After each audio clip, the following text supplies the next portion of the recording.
Hey guys, welcome to my channel.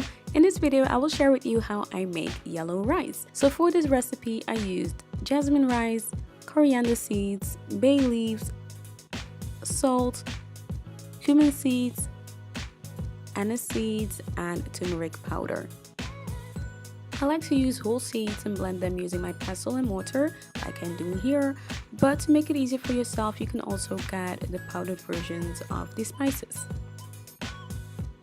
So I washed the rice and here I'm adding it to the pot, and you can add the amount of water you would normally use when you cook plain white rice.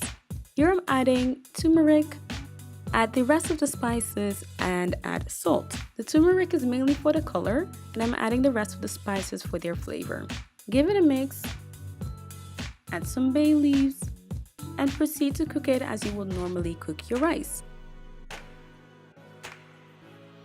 If you have a rice cooker, you can use it, but do bear in mind that it will stain your rice cooker. And I like to go heavy on the spices because I like spicy food. But if you don't like spicy food, you just want the color, you can skip the bay leaves or you can add less of the spices. Question of the day, I would love to know what your favorite rice dish is. Let me know in the comment section down below. And if you like this video, don't forget to give it a thumbs up and subscribe for weekly recipe videos. Thanks for watching, guys.